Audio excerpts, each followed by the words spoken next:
qu'on a un médecin sur le plateau télé aujourd'hui, Jean-Paul Ortiz. Il y a deux choses là dans ce que vient de nous dire Cédric. D'abord, oui, enfin, de toute façon, et vous le dites aussi, Jean-Paul Ortiz, si le gouvernement ne l'avait pas décidé, les Français l'auraient imposé cette fin du masque. Oui, tout à fait. À l'extérieur. Avant de répondre à la question, Cédric, vous êtes là? Oui. Alors, il est beau le Canigou aujourd'hui? Parce que je suis de magnifique, Perpignan. comme toujours. Je ne pouvais pas ne pas le saluer. Bah, bien sûr. Bon dia alors. Buondì a votre babé à Perpignan. Ah si, top, bah oui. La défense, c'est l'Occitan? Non, c'est le catalan. Ah, c'est du catalan, catalan, ah oui. la défense des langues régionales, on en parlait aussi ce matin. Mais on se rend compte sur RMC, c'est ça qui est beau. Hein. C'est ça la radio. Alors Jean-Paul Ortiz, c'est vrai, sur ce masque à l'extérieur, de toute façon, ce que disait Cédric, c'est que beaucoup ne le portaient plus. Oui, alors il faut dire quand même qu'à l'extérieur, le risque de contamination, on le sait maintenant, on le savait moins il y a quelques mois, il est extrêmement faible. Pourquoi? Parce qu'on se contamine par ce coronavirus dans des endroits clos, par l'aérosolisation, ces microparticules qu'on renvoie tout simplement en respirant, en parlant. Et les macroparticules, quand on tousse, quand on est porteur du virus, ce sont des macroparticules qui tombent très vite par terre. Donc oui, il y a un risque en extérieur. Si vous êtes face à face avec quelqu'un qui est porteur du virus, à moins d'1,50 m et pendant au moins 10 à 15 minutes sans masque. C'est pour ça qu'il reste des exceptions dans les files d'attente, dans les lieux bondés. On continue de porter le masque. Et d'ailleurs, peut-être que vous, 32-16, dites-nous, vous continuerez de le porter à l'extérieur de manière permanente.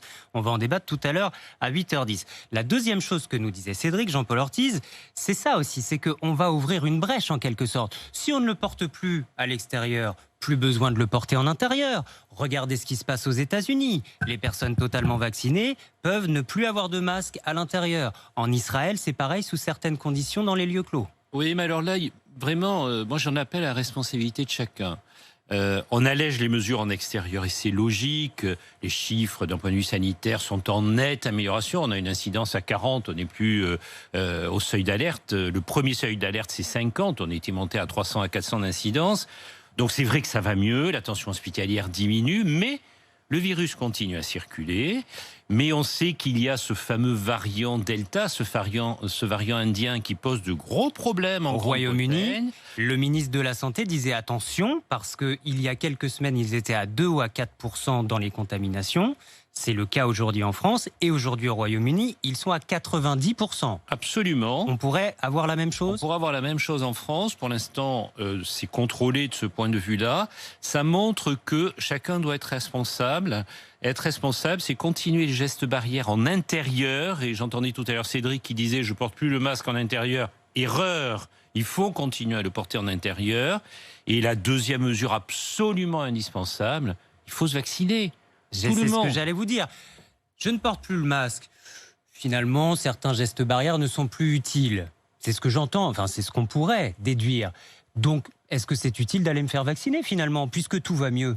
Je ne me suis pas encore fait vacciner, est-ce que j'ai bien besoin d'y aller?